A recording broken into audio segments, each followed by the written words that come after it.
The voice of Husker Nation is on the air. This is Hail Varsity Radio. Insight, opinion, expertise, along with the biggest names talking Nebraska sports. Join in with the show at 402-489-1240 or 1-800-825-5865. Now, here are your hosts, Chris Schmidt and Elijah Herbel.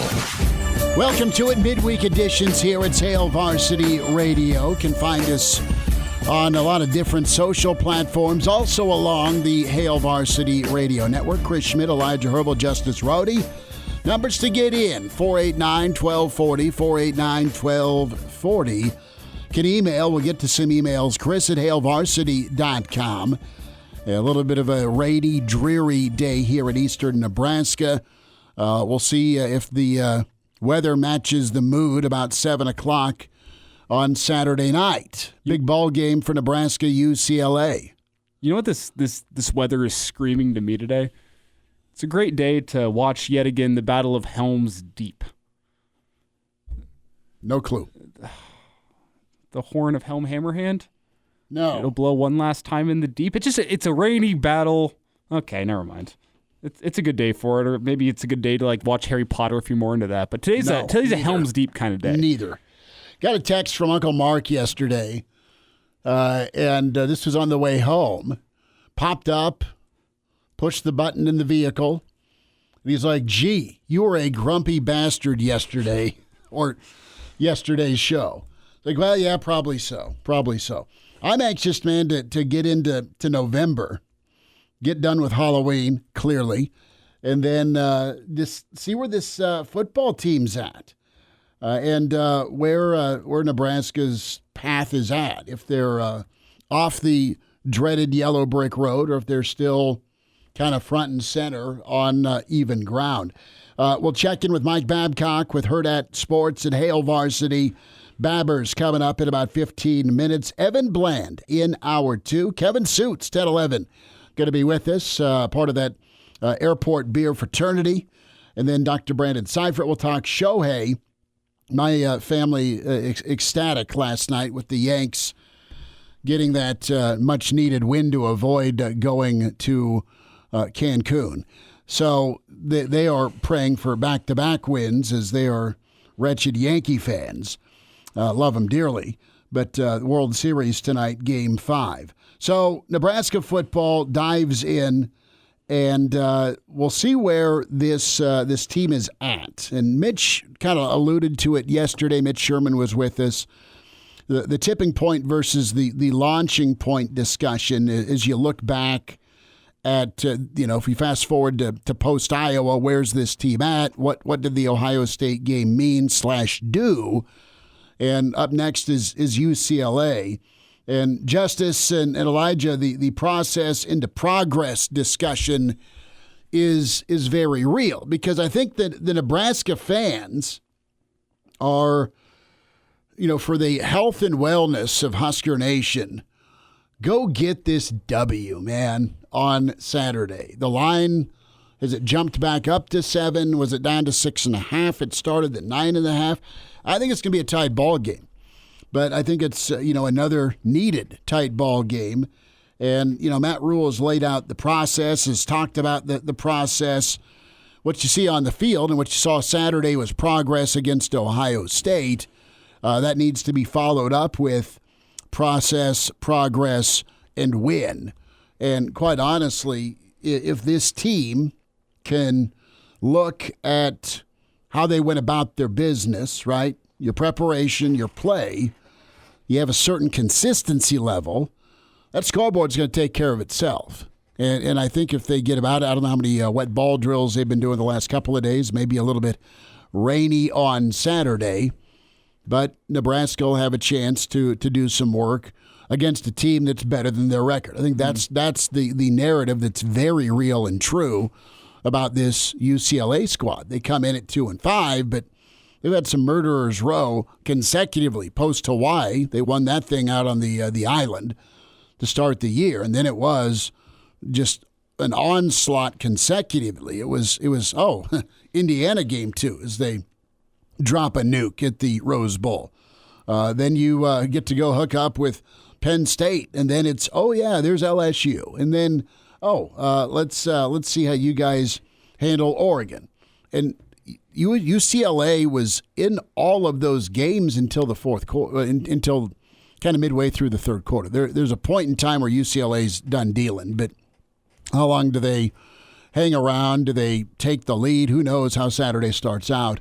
But UCLA has the ability to be in this thing all four quarters. And there's a quote as we kind of talk about the process, and generally speaking, I think our topic of conversation here is, what does it look like on Saturday if the process is where we've kind of heard from Matt Rule and Ty Robinson and other guys this week where it's maybe reached a tipping point. There's a great old quote from Matt Campbell. It's a post-game speech to his team. I pulled it up before the show. This was after they had beaten a top 5 TCU team early in his tenure. If you remember those he was really good. He was really good at early in his career taking down a team with a single digit next to their name. Mm-hmm. And after this game, he had this speech to the team. The essence of it was essentially, this is the result you get whenever you buy in and trust the process. Mm-hmm. And the quote that I love from it is if you buy in and if you love the process, eventually the process is going to love you back, speaking to results. Mm-hmm. But the funny thing about the process is that you never know when it's going to love you back. And I think that's kind of where we are with Nebraska, in that you've seen glimpses of the process maybe starting to love you back, but has Nebraska fully bought in and begun loving the process? That's a question mark to me, because I think whenever the process begins loving you back, that's the case of, you know what, any given Saturday, you tend to know what to expect from a Husker football team. That's what the championship teams do in the country. Is they really buy into that process every single week, and whenever they hit the same process every single week, they get similar results at the end of it. That's the process-oriented type feel that Matt Rule's trying to instill within the program. I don't think we've seen the process love this Husker football team back yet. You've seen glimpses, like Colorado this year was a glimpse of the process loving you back. Ohio State, you kind of say the process loved you back despite the fact that you didn't get the result at the end of the day. What you're waiting for and what you're waiting for to pop is that process to consistently love you back. And I think that's what Nebraska fans want to see over the final 4 games of the season, is if they have reached a tipping point, if they have turned a corner on the program, it's the fact that, hey, that process that you're doing Monday through Friday every single week, by the time Saturday rolls around, you're going to see it on the field loving you back. And I don't think we've seen that yet. Well, and Matt Rule has done pretty good work at different stops. That's been well highlighted. But about game 20 or so in his runs at Temple and his runs at Baylor is when things kind of clicked and flipped. And right now, it is such an enormous game. Think about what November can be. You get off to that right start in that final vaunted and dreaded month. I mean, it is a tough month for college football, period. You've got your rivalry games, you've got your conference title games you're playing for, or to be in playoff. Tuesday night's going to be the playoff reveal as we see it going into this super important month. And right now, if Nebraska can handle business on Saturday and get a win and play better football, play complementary football, be consistent, they get to go into this month with that 6th win. That's so important. It's huge to the fans, but it's also important to these kids who came back, the guys that have been in college for 40 years, right? The COVID seniors, guys that came back because they wanted to make sure they were part of this correct flip. And you get that 6th win, man, the rest of it's on the table for you. And it's not this pucker factor like last November, where how many times did they go out in November, play a 3 or a 7-point ball game? It's down to the final 3 minutes of the contest. And it is, don't lose it versus the feeling of let's go win it. Mm-hmm. And the mentality part's so huge. And to get that 6th win, to get it figured out, to kind of exhale a little bit, and then just, it's not even house money because that's the wrong term, but you have so much more in front of you with getting at least the bare minimum that many of us see, and that's postseason football. That's out of the way. Keep working on you, yeah, but make sure this is handled appropriately.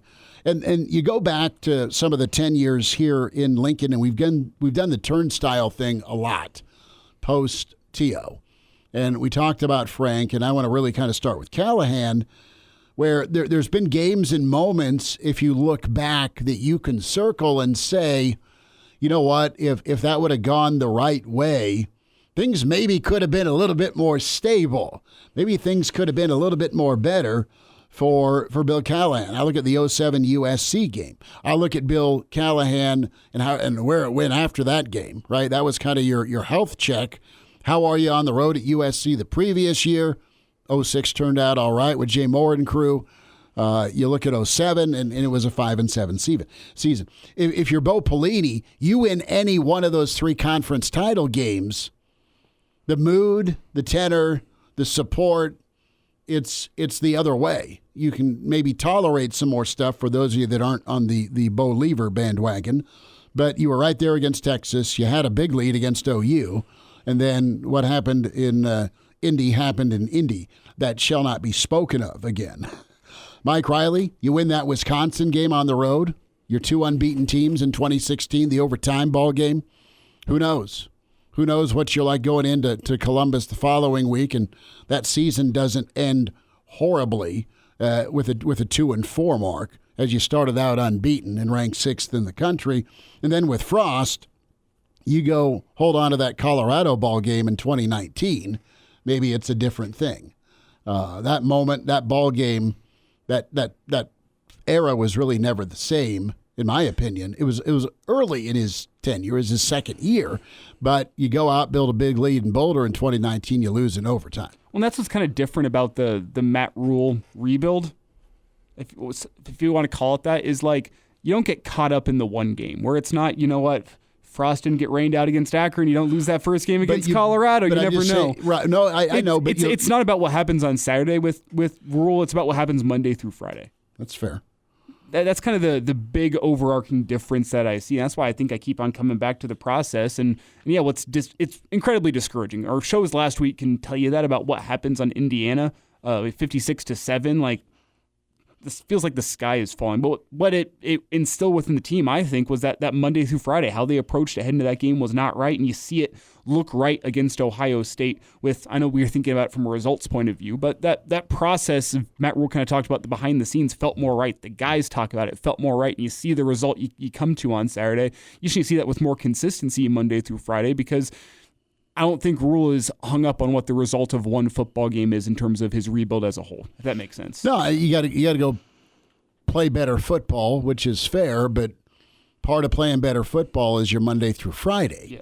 And I think the coaches are putting them in, or trying to put them in position to do it. They approached it the right way against Colorado this year. They approached it the right way against Ohio State, clearly. But it'd be interesting to go back and find out what was your feelings, what was your level of lock-in with Illinois and also with Indiana.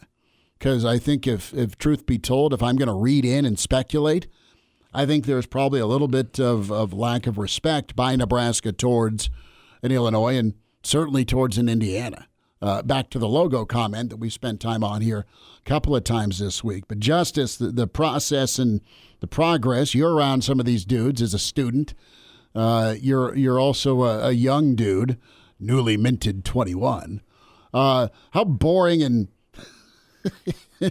and overkill is talking process, but it's so important. It's so true.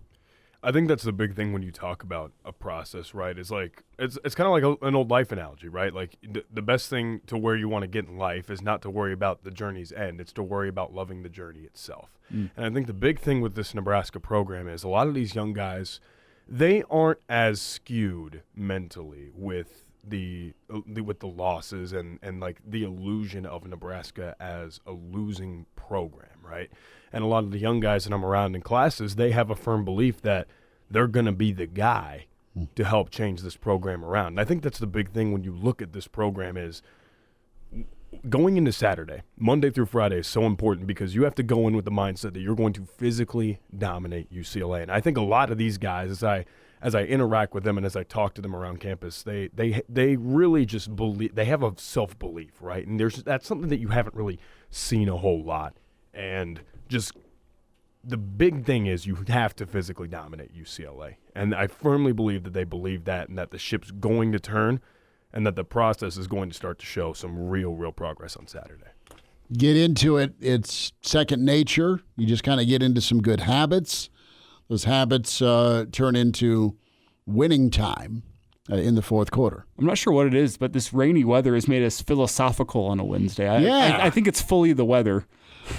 we're not usually this philosophical. I can see Babbers in the green room just grinning at us. Mike Babcock will be with us here shortly. Get his take on just where things are at, and it seems like every week it's Bama week. What I mean by that is it's such a huge, giant ball game, and this one is. I mean, if you follow up Ohio State with something that was lit on fire on the doorstep in the movie Billy Madison, you can't do it.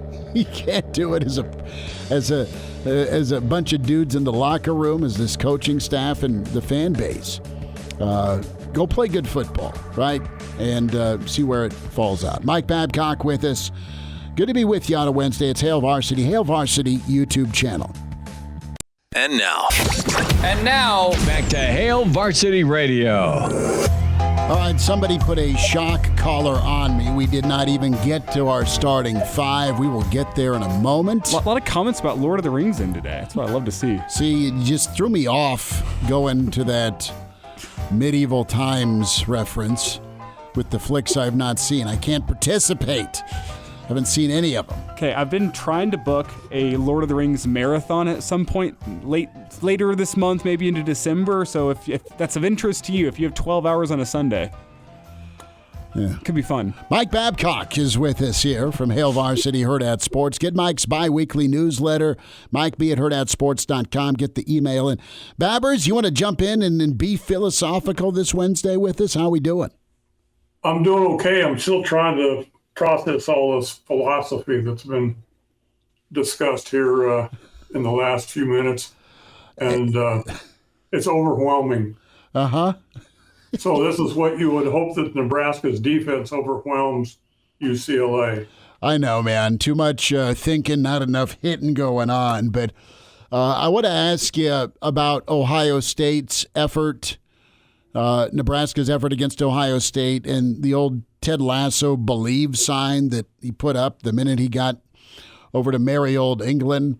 What do you think Saturday did for the Nebraska football team from a belief standpoint, or all the things that Matt Rule incorporates into his quote-unquote process? How big was last Saturday for this Saturday and moving forward?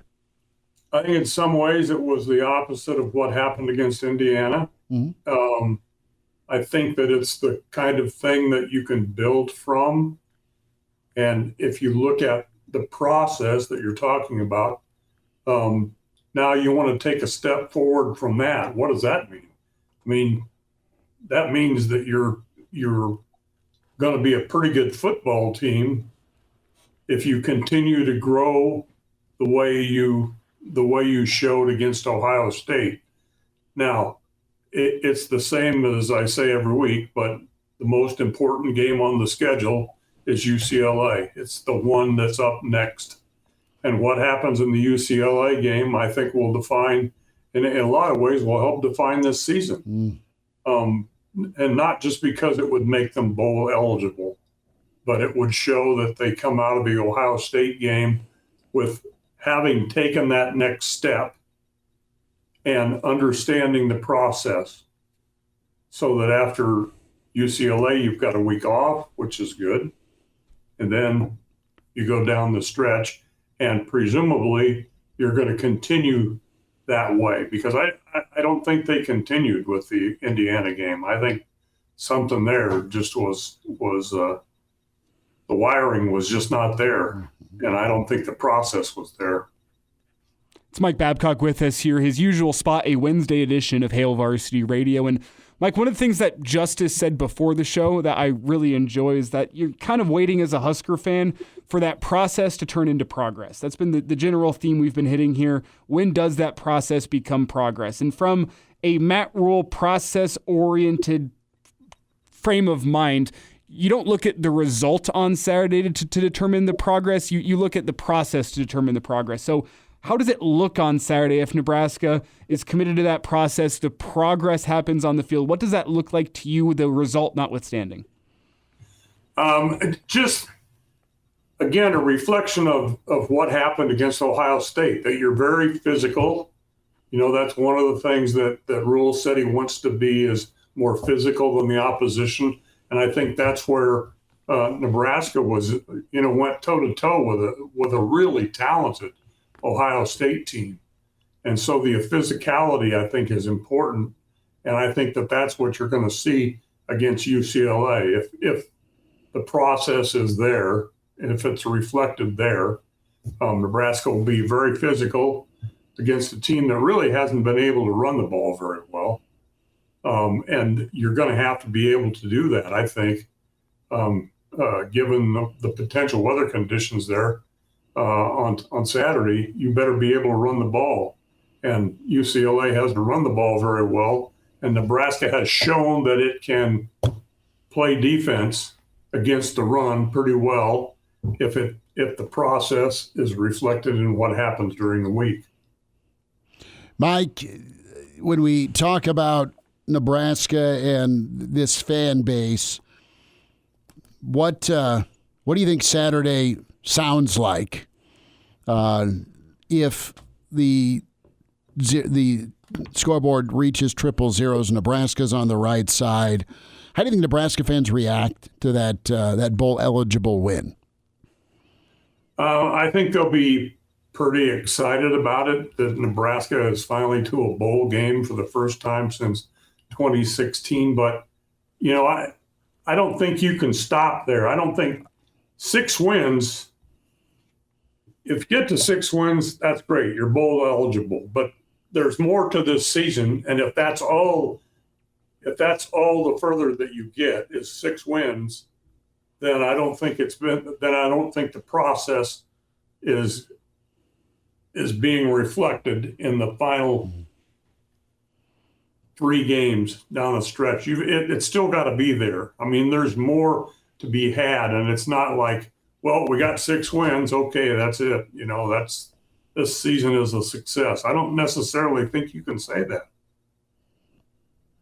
So with Nebraska, do you think they're better equipped to handle the chasing of 6? Last year they were on the doorstep all month, and it didn't happen.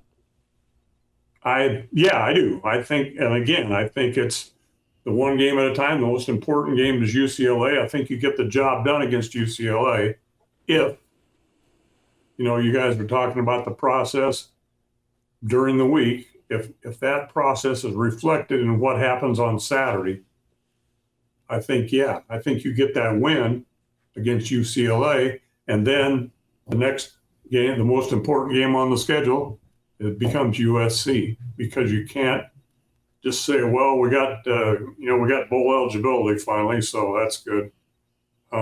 No, that's not. It's got to be more than that. The season has got to be more than that. And I think Nebraska has the ability to do that. But I think that you have to acknowledge the process, and I think it has to be one game at a time. Focus.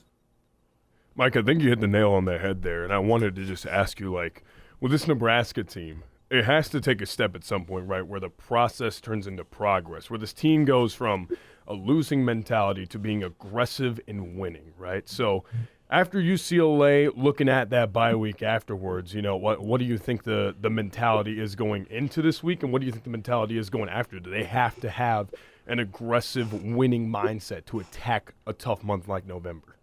Exactly. And, Matt Rule said this on Monday. He said he went into the Ohio State game expecting to win. He expected to win that game. Okay, now, if you would, going into the game and you hear him say that, it's like, oh, yeah, the coach is going to say that. Of course he's going to say that. But then you watch the game, and Nebraska could have won that game. Mm-hmm. I mean, and if the players have that mindset as well, I think you can be successful the way you define success.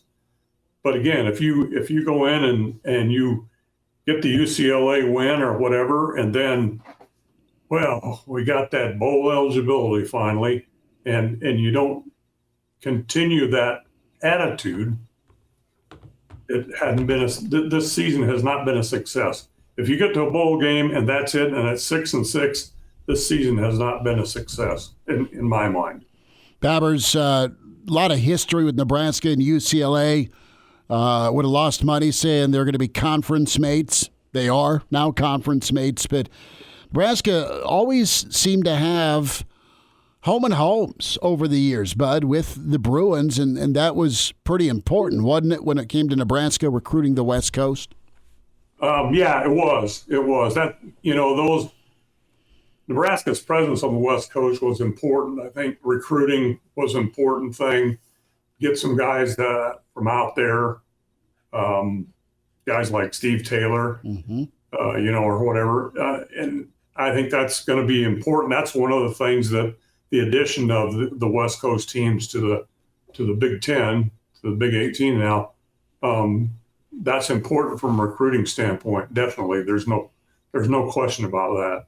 And Nebraska it has a little bit of an advantage because of where it's located, in the middle of the country, so it doesn't make the trip from Los Angeles to New York, that kind of thing, or whatever, going the other way. But I think that the recruiting thing is really a significant part of that. Going to change up, go baseball. Wait, really, before we get there, I do have a question for Mike. With rain potentially in the forecast on Saturday, what is the Memorial Stadium rain game that you think of whenever you think of a rainy day at Memorial Stadium? For me, it's Ohio State 2011, but I know I say that as the young guy in the room who hasn't seen that many rainy games at Memorial Stadium. You could go Akron as well a couple of years ago, but there was no game that day. Yeah, well, that's probably the one I remember was, what, they're not going to have a game? That's pretty never happens. Pretty remarkable. Rainy day. The Moose was looking to punch somebody that night. Me too. Yeah, got to play that game. Got to have that one. That's the one I remember. I mean, just because of what happened. That's the only time I remember the snow game where Bill Shepard had to get out there and plow off the snow. I think it was against Kansas State. Had to plow off the snow at halftime so they could play the second half. You leading Dodgers or Yankees? Who are you cheering for, I guess, is the better question. I am. I think the Dodgers will get it done at some point. I thought it would go 4, but the Yankees came through and even got the fans on their side there, hopped into the play and tried to pull the ball away from Mookie Betts. They got the strip. I mean, they got it, and they tried to arm bar him. Thrown out. So no need to review that one. Possession was established 2 feet down from Mookie, then the ball comes out. That's a clear catch and fumble in my book. Mm-hmm. Yeah. At least it wasn't a Big Ten infield and outfield crew last night. Babbers, I see somebody mentioned 92 Colorado. That was kind of an unpleasant evening. For the Buffs. For the weather. For both. For the Buffalo. That was good. Babbers, we'll see you Saturday, partner. Thanks again. Hey, thanks for having me, guys. All right, there he is. Dion chimes in. We'll get our starting 5. Big thanks to Mike Babcock with Hail Varsity and Hurrdat Sports. Open phones till 5. As we continue on, can find us on Twitter and give us a follow at Varsity Radio. And now, back to Hail Varsity Radio. Big thanks to Mike Babcock. Can find that segment or any others you want to hear, the whole show or just the interviews, Hail Varsity podcast page, and find it on Spotify, iTunes, Google Play. All of those platforms, just search Hail Varsity Radio, Hail Varsity YouTube. Can watch, hear us along the Hail Varsity Radio Network, 489 12:40. Donnie Trump in first. Again, 2 in a row for Donnie. Jeff Snitley here, part of the Boulder Peace Treaty. And we are late to this, so my apologies. We'll get the starting 5 shout-outs in that first segment. Forgive me there. Justin is here. Justin has a good comment when it comes to Nebraska football. It's time to start retaking our top spot in college football. It starts Saturday. JB is my dad. Woohoo, GBR. Aggressively average. Says it's a bit moist today. It is, man. The old kitchen floor is still sopping wet from the dogs. Anonymous in. Frank Solich, Bill Callahan, Bo Pelini, Mike Riley, Scott Frost all had their best seasons with regards to the final record and ranking in their second season. I think Nebraska was actually ranked. That Michigan win in the Alamo Bowl was big for Billy C. Solich finished 12-1. They got hosed at Texas that year. Should have been playing Vic for the title. Didn't happen. Nebraska finished 14th under Bo in 2009. Riley, 9-4. Scott Frost, were they 5-7? I think so. In year 2, yep. 5-7, right there. Roger is in. Tiger Shark.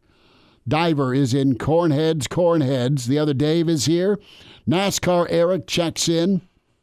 Black Hills Brennan says, this is me, day 4 of not seeing a Nebraska screen pass. QB Ace is here. Says, greetings from Arkansas.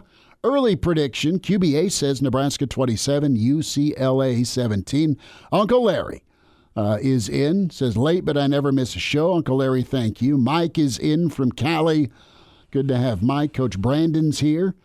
Says present, unlike the Ohio State run game from last week. And we have Ronnie checking in as well here in the stream. Moonbot says, howdy, nerds. Good to have Moonbot checking in. Elijah, good to have you, dude. The other Elijah.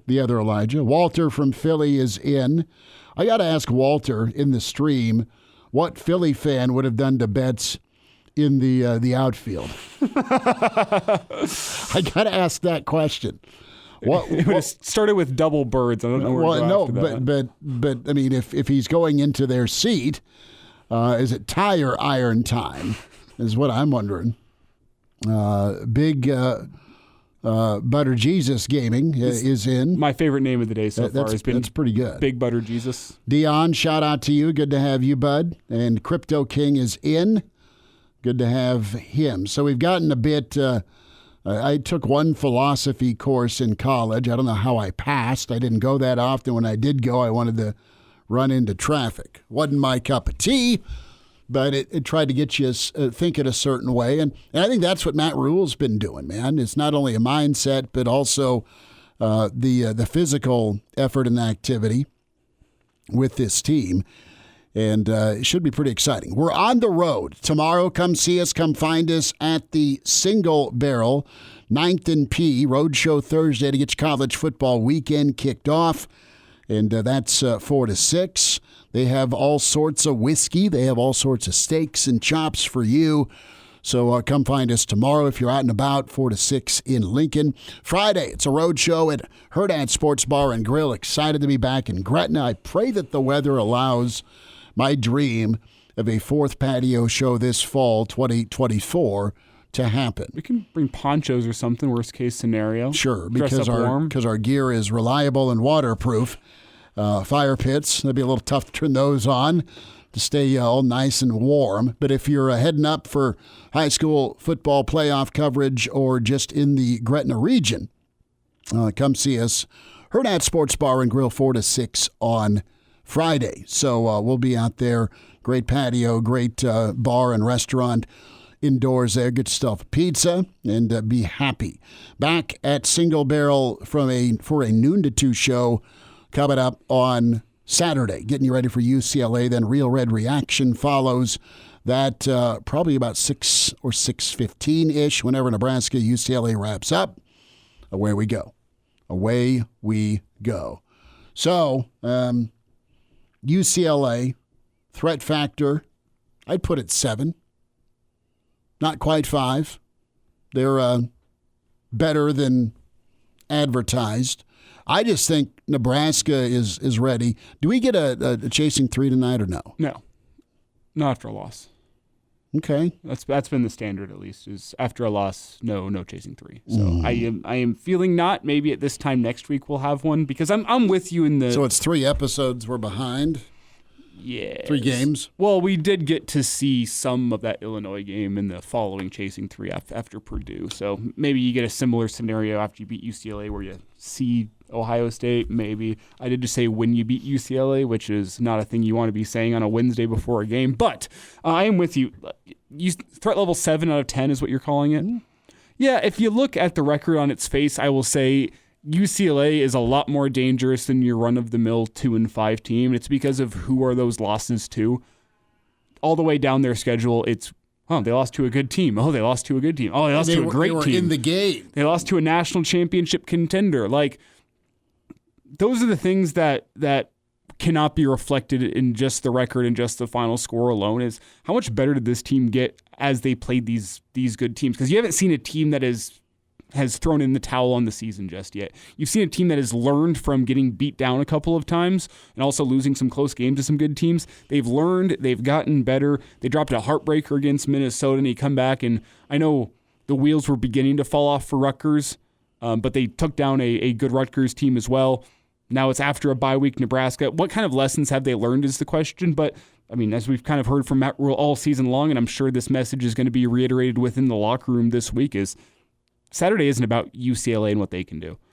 It's always about, as players love to say, about us. Yes. It's always about. Well, and Ty Robinson reiterated that yesterday whenever he was talking during his media session, saying like, hey, it's not about competing with a logo. It's not about going out and competing with a record. You're competing with the man across from you. And you got to go win that rep every single time is essentially the heart of what he had to say. That's what it's about this weekend. Like, if Nebraska goes out, lives up to their own standard, executes similarly to how they executed against Ohio State, where you're playing the Husker brand of football under Matt Rule. If you're doing that on a home game Saturday at Memorial Stadium, don't care who the opponent is, don't care if they're 2-5, don't care if they're 5-2. Nebraska's got a chance to go win that football game. It's as simple as that. Well, in from Kansas City is Kevin. Kevin, good to have you. DJ is here, says what, threat level midnight? Bo's Cat chiming in and letting us know that he was at the 94 UCLA game, no J.J. Stokes. And I think Nebraska just drilled 42-13, something like that. The birth of ESPN College Game Day sign tradition was born. Bo's Cat drank some milks that day. That's funny. That is pretty good. We'll wind down this first hour, get to some of your emails as well. Chris at HailVarsity.com, 489-1240 to get in, 800-825-5865. Evan Bland on the way. Also Kevin Sjuts from 1011 next hour. And now, back to Hail Varsity Radio. One final time this hour. Evan Bland on the way here in about 10 minutes. Tell me about the Elijah Herbel lentil soup you fired up. It is a soup Wednesday. Yeah, the lentil soup, it's probably going to feed me for the next 4 to 5 business days. I made a ton last night. So what's in it? I mean, it's pretty simple. Obviously, a whole bunch of chicken stock. That's the main ingredient, along with the lentils. First, you caramelize up some onions. So you let those go low and slow. It was about an hour last night for me. Let those things go slow till they got a beautiful golden brown. Then it was carrots, celery. I threw in a couple serrano peppers as well to get a little bit of spice in there. Let that cook up. And then you go in with the lentils. You go in with your chicken stock. Let it all cook down. And hey, is it the most delicious thing I've ever had? No. Did all the ingredients cost me less than $10? Absolutely. How much Old Bay did you throw in? A lot of Lowry's. All right. More of a Lowry's in this. Got the coriander, the cumin, a lot of garlic. I forgot about the garlic. I also sauteed up the garlic in there as well. Is it the most delicious thing I've ever had in my life? Not by any means, no. Does it hit the spot on a cool day like today? Absolutely. And Is it extremely balanced, hitting most of my macros the way I'd like to? Yes, it is. So like it. That's the big thing. Dion says, too much interviewing, too much internet going on, no more chasing 3. Dion says, put it on the shelf. Uncle Jimmy is in. Captain is here, and he's the Lentils. He's a cultured young man, says Tiger Shark. Yeah. Learn the recipe from my grandmother, so Love thanks, it. Grandma. That's pretty good. Captain says, I don't care what people say. Before 1989, everybody thought Milli Vanilli were singing. Yeah, we did. Well, bring me some lentil soup. I can do that. It's and I'll let you know if it's too bland or not. The more it sits in the fridge, the more it's kind of turned into a lentil paste. Yeah, which isn't great, but hey, you can reheat it. You can reheat it, and it kind of spackle with it. Soupifies back up just a little bit. Mm-hmm. Like, do you have any? Because lentils did not enjoy growing up. Lentils were not my thing. My family loved it. I wasn't. Is there anything from your childhood that, as you got older, you went, you know what? I come around on this a little bit. Probably vegetables. Just in general, like the Al Michaels way? Well, he never came around. No, like I like vegetables now. Prior to, it was just potato, but there's a lot of other choices besides just the old potato. Justice, do you cook for yourself? I do dabble in cooking occasionally. I think the biggest thing, like, food-wise that I came around to, I was never a big green bean guy growing up. And then as I kind of got older, I was like, I enjoy the crunch a little bit more. So that was the food that I came around to. Like it. Pickled beets is another one for me. Beets are evil. Oh, you had a good pickled beet, though? No. I mean, I've had them, but I've not had a good one. Oh, I love a good pickled beet. Trevor says, back to football. We just need to keep playing like Ohio State. And Trevor's a big kraut guy. I like kraut. Grandma used to make a bunch of sauerkraut. It was incredible. Put it on your pizza. Put it on your brat. On your pizza? Wait. Oh, yeah. Back a step here. Oh, yeah. It's not mandatory, but you can do it. You get the right supreme pizza. You put it on your pizza, and it's pretty much game changer. Here's one you wouldn't think about. Kraut on a grilled cheese. I wouldn't have thought of that. I love pickles on a grilled cheese. Like that hot, psycho. That hot cheese with the nice cold pickle on the inside, especially a ham and cheese. Delicious. Reuben pizza. Didn't have pickles one day, so I put in sauerkraut. It worked. Evan Bland will ask his take on pickled beets, sauerkraut, and Husker football. The voice of Husker Nation is on the air. This is Hail Varsity Radio. Insight, opinion, expertise, along with the biggest names talking Nebraska sports. Join in with the show at 402-489-1240 or 1-800-825-5865. Now, here are your hosts, Chris Schmidt and Elijah Herbel. Back into it at Hour 2. It's Hail Varsity. You can find us Hail Varsity YouTube channel and subscribe, of course, Spotify, iTunes, Google Play. Free for you. Appreciate the feedback. Hail Varsity Twitter. Evan Bland with us at Evan Bland OWH. And Evan, it's a big week. It's UCLA week. Do you remember the infamous 2013 Nebraska-UCLA showdown? Yes, the blown lead. Black shirt game. Yep, that one, and those were both games that both Pelini's defenses came under fire a little bit. It's interesting. Like I was actually just doing some research on that series overall, and would you believe that Nebraska's played UCLA more than they played half of the current teams in the Big Ten? So there's a history there. I mean, Coach Osborne's first game as a head coach at Nebraska was against UCLA in 1973. And, it's kind of interesting to see how the Bruins and Huskers have crossed paths at different times. And while they're meeting for the first time as Big Ten foes, it's kind of cool to kind of relive some of the history these programs actually do have against each other. UCLA should be, they've had, a few moments. The Josh McCown era, late 90s, they beat Edgerrin James in Miami.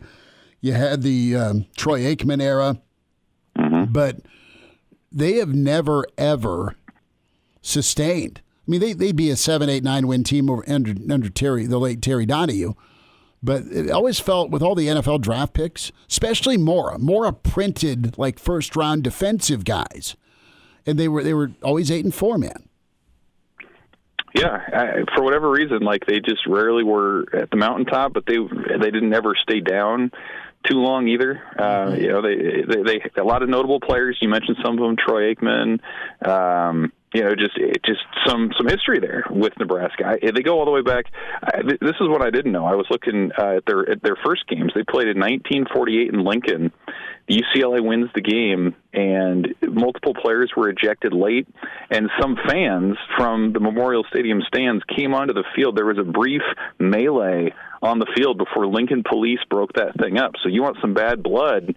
This is reigniting some old wounds here, reopening some things. God, I feel like nobody's alive from it, but yeah, I hate those guys. I feel like I've seen that on TV recently down in SEC country happen a couple of different times. Just means more. Yeah, that's right. And the grudges, they last. Well, will the effort and performance last from last Saturday to this Saturday? How big is Saturday for you? Yeah, it's like, I think it's going to be one of those kind of test the temperature of the room sort of games. Like we've seen the low at Indiana. We've seen maybe one of the highs last week in Ohio State. And so, like, what is the middle ground of that? Or do they sort of sustain what they had last week? Like, this isn't one where you get up for being the underdog, right? Like, this is a team that you're favored against. This is a team that's struggled to move the football, a game where your defense should flex. I think it'll be a game where points are going to be hard to come by overall just because of what UCLA's own defense can do. But just the consistency piece to me, I mean, we've seen what the Huskers look like when things are going well, and we've seen what happens when they're checked out or they're missing assignments and things. UCLA, to me, at home early in November is just a really interesting litmus test. So that's sort of the next step for this program, is not can they play well, but it's can they play well consistently. Can they win some of these games that they need to win? And man, what an opportunity this would be to get win number 6 at home, to get the bull drought monkey off your back. Like, I don't think you can overstate how important that is for this program to move on from that narrative and start looking at things bigger and better than just getting to 6 wins. So I think that piece of it's there too. And so, can they execute physically? Can they be locked in mentally? Can they be in check emotionally, channel that? I think all that is fair to judge here this Saturday. It's Evan Bland with us. And Evan, last week Nebraska was the team that had nothing to lose going into Columbus, and they played well. I'm not sure if it was because of that, but I think it's a contributing factor that the entire state kind of wrote them off in that game, and with nothing to lose, they come out and they play their hearts out. You look at this one, you laid out the bowl game drought, trying to get that monkey off your back. Nebraska is the team that has more to lose in this game, and Ty Robinson said as much yesterday at his media session, saying, well, what makes UCLA dangerous? It's the fact that they have nothing to lose. Nebraska experienced that last year against Michigan State whenever you went into East Lansing and played a team that had nothing to lose. What is your concern level with the fact that there is pressure on Nebraska in this spot? It's kind of, you say the litmus test. It's potentially the litmus test in terms of, has Nebraska turned the corner, as Matt Rule and Ty Robinson and other guys have said this week may have been the case at Ohio State? Right. I think, have they shown growth from a year ago? I mean, how much better of a situation could you set up if you were conducting an experiment to see how different this Nebraska team is? I mean, same record, 5-3 going into November. You're still like a year ago with Michigan State, like you mentioned. You're facing a team with little on the table, little to play for at this point. UCLA is 2-5, and so can you take care of business? Can you block out knowing the stuff that's at stake with the bowl drought and things like that, and just go play football? You know, I think that's been a message that I've appreciated hearing in the last week or so, has been their focus on saying, hey, let's ignore the logos and focus on the guys that are right in front of you. You know, focus on moving the man opposite you on the line of scrimmage. And so, like, if Nebraska comes out with that attitude, then I think they're going to be in good shape to be competitive and have a pretty good chance to win the game. If they're chasing the other stuff, if they're thinking about the pressure and not letting down a fan base and doing better than they did a year ago and winning a game in November, then like that's when things can get a little sideways on you. And so I thought they, a week ago at Ohio State, showed sort of the foundation that their culture has been built on, just by the fact that they didn't let things unravel and they were competitive and had a real chance to win that game. And this is sort of a test of that culture from the other side, where, again, you can get caught up in those other things, but can you just focus on football, on maximizing the talent and potential you have on your own roster? And from what I've heard and from what we've seen the last couple of weeks, I think they can do that, but we just haven't seen it. And then so that to me is what's so fascinating about this game is we've seen Nebraska have bad losses. We've seen them have situations where they've come close to breaking through, and it just hasn't ever really added up to much in the long run. So I think if Ohio State becomes something that you look back on and say, wow, that was a turning point for the program, then this next month, starting with UCLA, has to be a time when some of those results start coming around.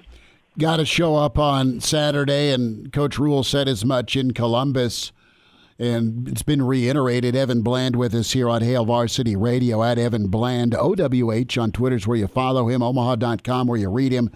Great coverage of Nebraska football, Husker baseball. And Evan, I'm interested here to get your take on the offense, and do you feel like it might be moving in the right direction? 17 points isn't enough, clearly, but it was better. It was better than Indiana, but it was just Nebraska found a rhythm on a couple of drives.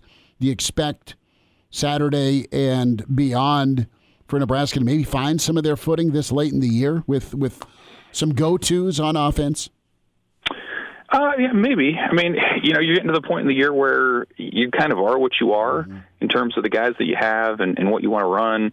I suppose I would like to see a little bit more of what you'd call an identity from the offense. It still kind of feels like they're trying a bunch of different things, and sometimes it works and sometimes it doesn't. And we've seen sort of this evolution of these little wrinkles in the offense, right? Like early on, it was the Ja'Cory Barney sweeps and the Heinrich Harburg change-ups, and really last week it was, we saw Ty Robinson and Elijah Judy as fullbacks in some goal line situations. We saw Dylan Raiola start taking off a little bit as a runner. That was something new and something that maybe can unlock some things. And I think we've seen a greater focus or emphasis put on getting the ball to Thomas Fidone downfield. His ability to have some long speed for a bigger guy and to get out of his breaks and win some 50-50 balls. I think that's all been important for what they're doing too. So you add that to what has been a little bit more of an efficient running game. And I think maybe they could have something there. I think it's pretty clear, like the explosive playmakers just aren't there in abundance right now, and they continue to talk about these 4 or 5 play touchdown drives where someone breaks free for a 50-yard score, and I wonder if those guys are on the roster right now. So if you don't have those guys, then it becomes, how do you string together longer drives, 8, 9, 10 play touchdown sort of drive? And I think they maybe are figuring out some ways to do that. We saw that against Ohio State. I don't know that it's going to get that much easier in November when you look at UCLA's defense and you look at what Wisconsin and Iowa do on that side of the ball. But if you can continue to dominate time of possession the way that they have and be efficient enough in the run game and let Raiola make some plays through the air, I think that can be a recipe for at least going 500 in the month of November. What's a crazy head-scratcher is the fact you had a limited quarterback a year ago, and I know Harburg's gotten better as a thrower, but that's the only way Nebraska really scored last season was, quite frankly, off some of that drop-back option pass downfield, and they hit Lloyd for 3 of them. They hit Malachi for 1, just out of memory. Now you've got a better quarterback, better thrower, and you're nowhere to be found with the explosive. It's a 7 to 10 play drive to get into the end zone. Yeah, that's right, and like that's the thing that I think Nebraska is going to have to work out in the off season. Maybe that's through the portal, maybe that's just development or whatever, but like they just haven't had those drives where someone's bailed them out and they've broken a tackle or they've made a man miss and gone 50 yards. And then suddenly you don't have to worry about your next 3 or 4 or 5 plays, but you're back on defense and let your guys do it on that side of the ball. So, that's kind of the challenge that they're working for. And sometimes they've had some effectiveness running the ball traditionally, but oftentimes they've still had to rely on scheme and some other things there. So, they don't have Trey Palmer in that offense right now. You can't kind of throw the ball up and know that he's down there somewhere and he's probably going to track it down. Like, you're going to have to be a little bit more fine, a little bit more detailed in the routes that you run. So I do think they have skill players that are talented in other ways. Certainly Naor and Banks have shown, especially maybe in the intermediate passing game, that they can go up with big frames and make some contested catches. But that's the challenge for Nebraska right now. And if you're not going to score explosively, then you need to protect your defense by holding on to the ball, by avoiding penalties. Every yard's going to count, and in this month of November, every game's going to be really close. So it should be fun, but I don't know that the offense is going to, alleviate some of these close games down the stretch. Yeah, Evan, I wanted to ask you real quick. What we've been preaching about all day is the process turning into progress. So I wanted to ask you, going into this UCLA game where there's a lot riding on it, the elements are going to be against any sort of offense that you want to run through the air if, the rain ends up coming out. What does the progress on the field look like on Saturday and going forward for this Nebraska team? Is it a physical level of dominance, or is it something more mental that you see with this team?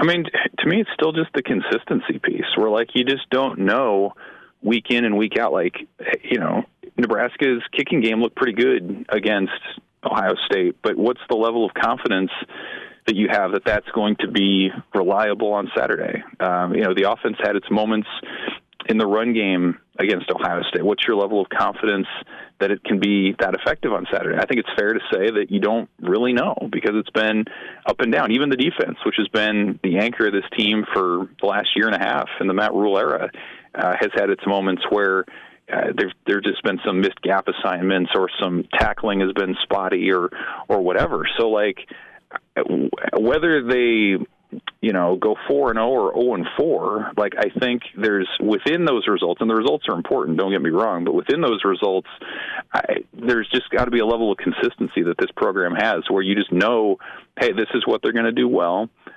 You can rely on this and this and this to happen. And that just hasn't really been there for Nebraska. And it was against Ohio State at times. But can it carry over? Can that mental side of things be even keel for Nebraska? That's been a problem for a while, and as Ty Robinson said, like, that's going to come down to senior leadership. That's going to come down to coaching, keeping a cool head when things get tough, as they inevitably do every fall Saturday. So, like, that's where it is for me. Is we've seen the highs, we've seen the lows. Can you level that out and be competitive in a tough November? And carry that into the offseason and make that part of who you are as a program moving forward. Evan, 30 seconds. What is the Bland household handing out for trick-or-treating tomorrow? I was burned as a kid with candy corn and just these gross items over the years, so I try to give back to the next generation. I go Kit Kats and Reese's and the things that I would like. No circus peanuts, no anything like that. Like, let's love on that next generation. So I'm going like brand name chocolate. Okay, I like it. The mini packets of Nerds gummy clusters are Those where are it's good. at. Those are really Ooh. good. Make sure they're the gummy clusters that are nerds, Elijah. All right, I don't need you going around the neighborhood. Evan, be good. We'll see you on Saturday. Thanks, guys. There he is, Evan Bland. Kevin Sjuts going to join us, Ted 11, sports director. Hail Varsity with you on a Wednesday. And now, back to Hail Varsity Radio. Back into it at Hail Varsity. Let's say hi to Kevin Sjuts, sports director, Ted 11, and find him on Twitter at Kevin Sjuts. So, no candy corn on screen for us today? It's all in the stomach. Are you guys team candy corn or not? I love it. if it goes with peanuts or cashews or almonds, or if it's hidden, we can do it. But it's too tough to take straight. No, I love like the 50-50 combo of candy corn with peanuts. The sweet and the salty, fantastic. A handful of candy corn, not my favorite. Not horrible, but just not my favorite. So I take it that you guys don't like the little miniature pumpkins that are like straight sugar? Those I don't like. Some of us overdosed as a kid on those. Yeah, some still overdose as an adult on those things. Well, Kevin, They put them right next to the register at Walgreens, and it's hard to, keep walking past. I know. What is the number one like Halloween candy that if you see it in your kid's bag, you're going to be taking it? Well, as a father of 3, I have plenty of experience with this. For me, it's Kit Kat and Snickers, probably 1A, 1B, right? It's fair. It's Just right. They can keep all the Almond Joys. We don't need those. Wow. That's my hot take. Fighting words. I love Almond Joys. So we'll trade you. It's going to be like the old Jose Canseco for Dave Winfield back in the late 80s, the old baseball card swap in the neighborhood.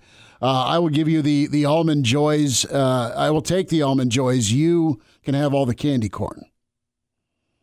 All day long. That's fair trade. I'm down with that. What if you were to peg Nebraska football as a Halloween candy? What would it be? Oh, boy. So it'd be something that would sometimes really hit the spot, and sometimes you're ready to throw it in the trash after one bite. Man, what would that be? Maybe just like a straight Hershey's bar. Okay. Sometimes straight Hershey's, good and classic. It slaps. And sometimes you're like, yeah, I need a little something extra with it. For me, I know it's not Halloween candy, so I've just defeated the purpose of the question. For me, it's like a Cadbury egg because I love the first Cadbury egg every Easter. And then after that, it's way too much. Like I can't look at a Cadbury egg after I eat the first one. That's not even Halloween candy. You've but overdosed as a child as well on those. Yes, I have. Sutsy, it's good to see you in Ohio and have that vaunted airport beer together. We've been talking about it for a long time. Finally pulled the trigger on it. How do you feel about Nebraska moving forward? Well, I think that Saturday is insanely important for this team, this program, and most importantly, this fan base. I feel like when the 6th win comes, there will be a giant weight lifted. There will be a huge exhale, and it'd be nice to have that occur at home for the Huskers. And I'd like to see what this team could do on the final 3 games with 6 wins already acquired, because I think that you might see a completely different squad that would then play at USC, against Wisconsin, and then Iowa.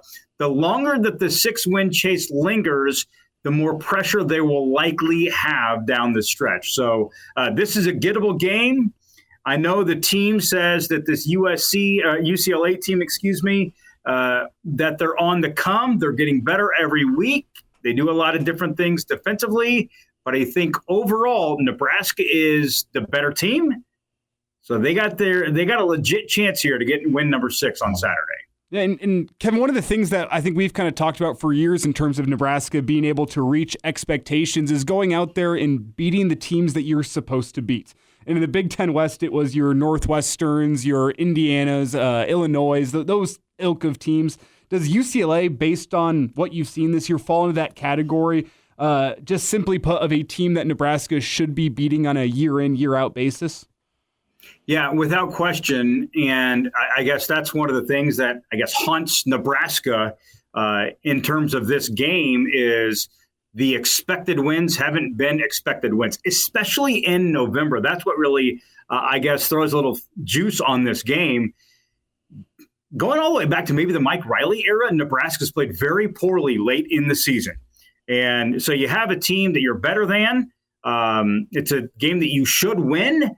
And it's in November. It's at home. There are a lot of demons that can be exercised here on Saturday for the Huskers. I just would like to see for this fan base just something, right? Even though it's not the big breakthrough win against a top 25 team or against a one of the blue bloods of college football, which was so close on Saturday. Just getting 6. I just hope that fan base can experience it sooner rather than later. Kevin Sjuts with us here on Hail Varsity Radio, 1011 Sports Director at Kevin Sjuts on Twitter. So, Rule's talked a lot about incremental progress, and you've seen some steps forward. You look at the Indiana outcome, step back, but then if we look at the game board here, you step forward even though it was a loss. At least it felt that way for a lot of the fans with the Ohio State performance. Kind of give me a thought on Rule. I think I've been seeing the incremental progress. A lot of the things he's touched on or, hinted at in different media sessions kind of gives us a look behind the curtain as to maybe a little bit of the why this team's been so up and down. I think with Matt Rule and this coaching staff, the incremental progress isn't measured in the wins and the losses. And there's no greater example of that than this past Saturday. There was major progress made at Ohio State, yet the team lost the game. So it's not as simple as having a 6-6 season or a 7-5 season. It's more about what it looks like for this coaching staff and the preparation that comes before each game day. Specifically on the defensive side of the football, Matt Rule said that this past Saturday against Ohio State, that's the best defensive performance that's been out there since they've taken over. And you look at the way Jamari Butler played off the edge, the way Ty Robinson played up the middle, the way that they defended on the back end, and Mekhi Bayer played well. Isaac Gifford played well. There were a number of guys who really rose to the occasion. And let's not leave out the corners. Ohio State's wide receivers, it might be the best receiving core in the Big Ten.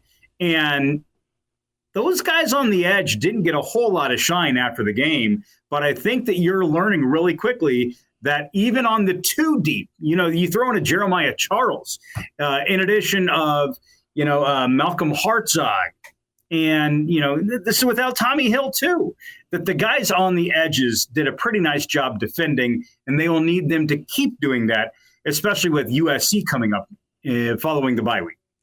Matt Rule talked post-game and also on Monday about the process, that the team, I guess, committing to the right version of that standard and setting a new standard. Ty Robinson talked about it yesterday, too, saying that standard was set higher on Saturday. He feels like this team is really at a tipping point in terms of the entire Matt Rule rebuild. And I want to get your thoughts. If Nebraska has reached that tipping point, if they're on the come up, if you will, what does it look like on the field this Saturday in particular if Nebraska has exercised some of those demons and they've reached that tipping point? That's the fascination, Elijah, with this entire thing. What does it look like on Saturday? I think it is being really, really physical up front, tackling well, not missing tackles. I know that is just something that really bothers this coaching staff, is when it takes, the fourth guy there to bring down the running back or the ball carrier, whether it's somebody who receives the football or not. So it's being physical up front.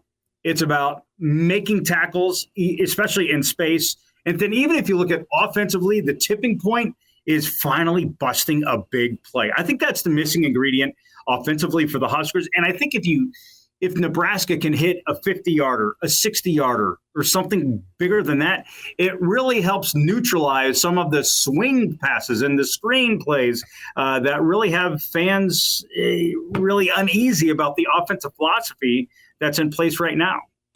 Sjuts, we'll get you out on this. I'm interested, as a reputed Bears fan, the first Bears player you went as for Halloween. Oh, man, that's really good. I would say it was probably Jim McMahon. Okay. I know that, like, my children, my boys, in closets at some point in time, there was Urlacher, there was Matt Forte, there was Peanut Tillman. So I would say for me, though, I'm guessing it was McMahon. I don't know that I ever had a Walter Payton jersey or shirt. So, but I remember watching him play. That's a far different scenario than what happened on Sunday in DC. I was going to say, we got the first Halloween costume. What was the first word out of your mouth when you saw that Hail Mary? Yeah, how was the afternoon? You know what? For me, I didn't say anything. My son was standing in the kitchen watching with me, and I turned around, and his jaw was on the floor, and his exact phrase, I'll never forget this, he goes, "That did not just happen." And indeed it did. And I said, welcome to being a Bears fan, son. Man, the Jim McMahon Halloween starter kit, headband, mullet wig, sunglasses, Bud Heavy, can of Copenhagen. Did I nail it? Well, without two of those things, you're pretty much right on point. And you had to walk around with a lot of swagger. You can't be Jim McMahon and just kind of trudge through the neighborhood. You have to have broad shoulders and asking for more candy than you really deserve. He ended up taking a recruiting trip to Lincoln in the late 70s. No way. We talked to Jim. He did the Remington Award, I think, 10 years ago, so we had Jimbo on. And it's like, how did Provo beat out Lincoln in the recruiting world? What was his answer? I just like the offense better. Fair enough. So that was the answer. It was like, Provo's beautiful. You don't seem the parochial school type. How'd that happen? Yeah, I took a trip to Lincoln in the late. All right, cool. Why weren't you throwing the ball here? And he's like, offense was better under BYU. So that's one of the what could have been recruiting chances for Nebraska. More importantly, I want to know what the conversation between Jim McMahon and Tom Osborne sounded like. Oh, no kidding, right? Well, Jim, you're going to get a great education here. Yeah, well, Jim, we're gonna throw the football, but this was pre-option, but not too long before it turned into option. So, Sjutsy, we'll see you on Saturday, man. Always appreciate your time. Thanks for having me on, guys. Have a great day. Good stuff. Good to hear Kevin Sjuts' voice, see him and have that airport beer. And the old Bears fan. There's a lot of them roaming around. Reminder to get buckled up. Use your seatbelt. It saves lives. It prevents injuries only if properly worn. Make it click. This message from the NDOT Highway Safety Office. Andy has checked in, and we'll hear about Shohei. What's he like tonight? Jock Doc's on the way with Nebraska Orthopedic Center. Hail Varsity on a Wednesday. Hail Varsity YouTube channel. And now, back to Hail Varsity Radio. Back with you, it's Hail Varsity. Time for a Jock Doc Wednesday. Nebraska Orthopedic Center. Dr. Brandon Seifert's with us. Dr. Brandon, you wearing a Yanks hat or a Dodgers hat tonight? Oh, it's tough to wear either of those. I'm sorry there, fellas. How about you guys? That's it. No, you gave the perfect answer. Is what you did.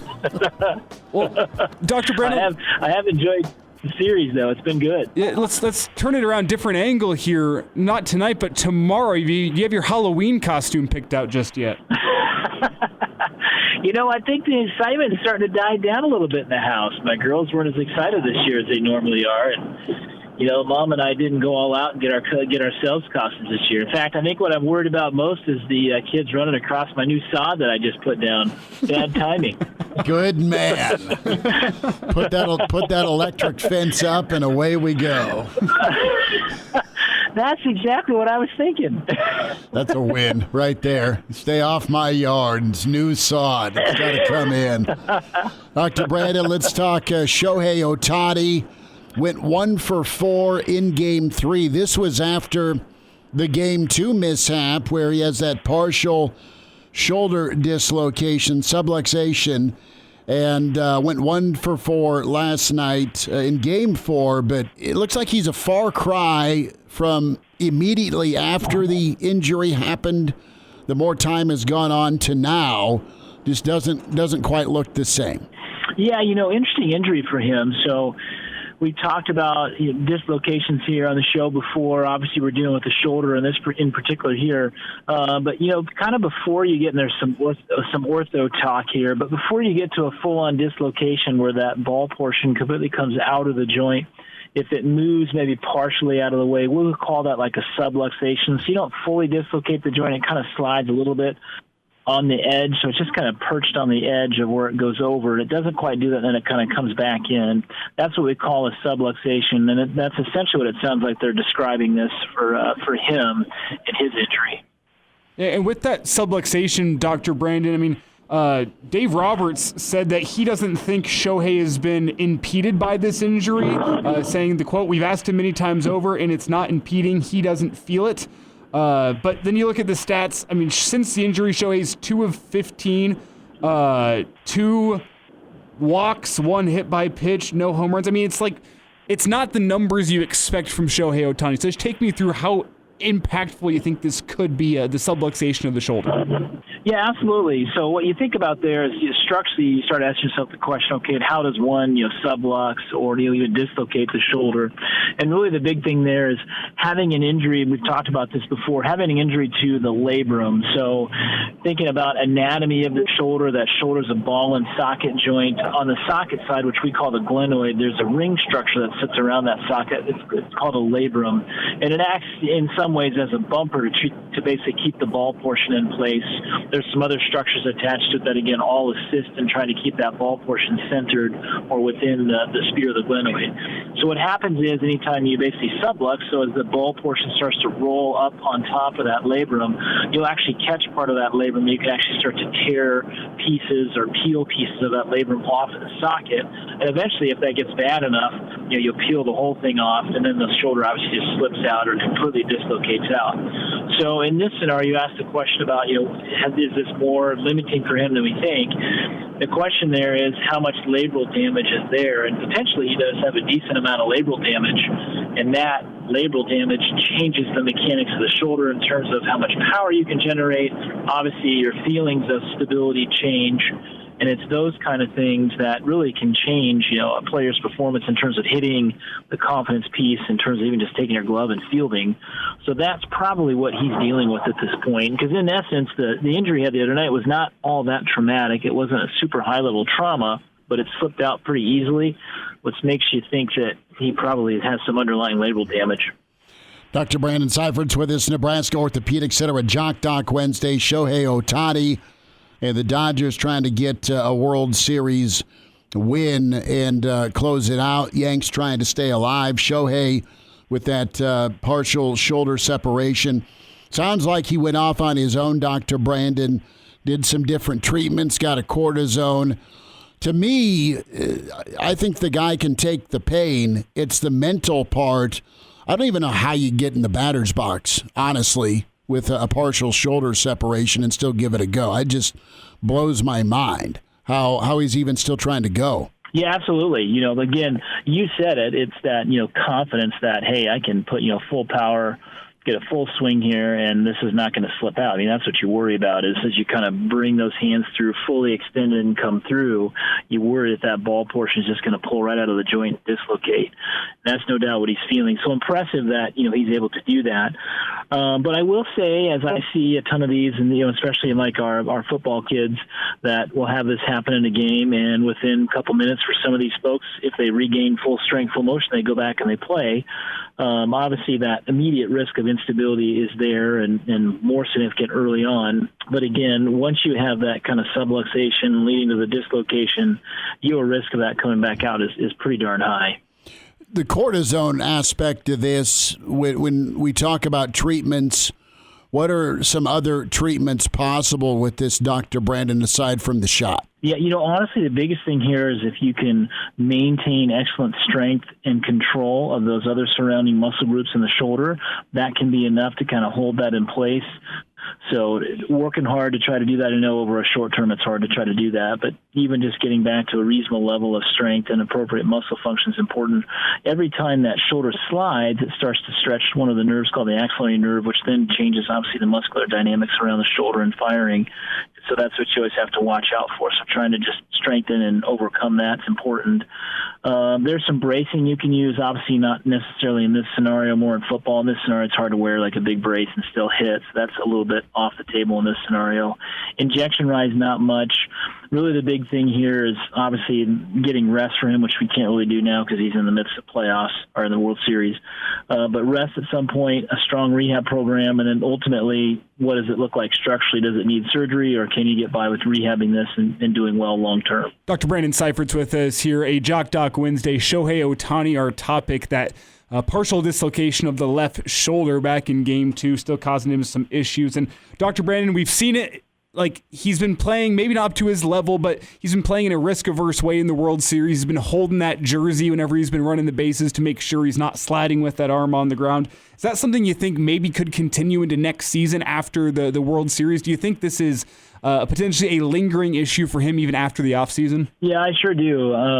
Again, you just look at these statistically, patients with lax or loose shoulders, barring any labral trauma or not, if they have kind of a lax or a loose shoulder, you're always are kind of in that walking that tightrope of having just enough kind of flexibility, looseness in the shoulder to do what you need to do, generate the power you need, but also not transitioning over that line where you start to have all this kind of instability that leads to clinically significant instability where, like you had the other night, where it slips out and then that keeps happening. So it really depends, one, structurally, how does he look? If labrum looks good, then a rehab program could be really potentially successful for him. If labrum has pretty big damage, then you're thinking about surgical intervention at that point. If he's already exhausted, kind of a long kind of therapy program hasn't helped him much, then you start to lean more towards the surgery side. So I would say all things are kind of on the table at this point, not knowing structurally what that looks like on imaging, like an MRI. Dr. Brandon Seifert's with us, Nebraska Orthopedic Center. Shohei, our Jock Doc today. Dr. Brandon will holler next week. Thanks for a few minutes today. Okay, fellas. Take care. And now, back to Hail Varsity Radio. One final time at Hail Varsity Roadshow tomorrow at the Single Barrel, 9th and P, downtown Lincoln. Single Barrel inside the Graduate, our Football Thursday kickoff, getting your weekend of pigskin going.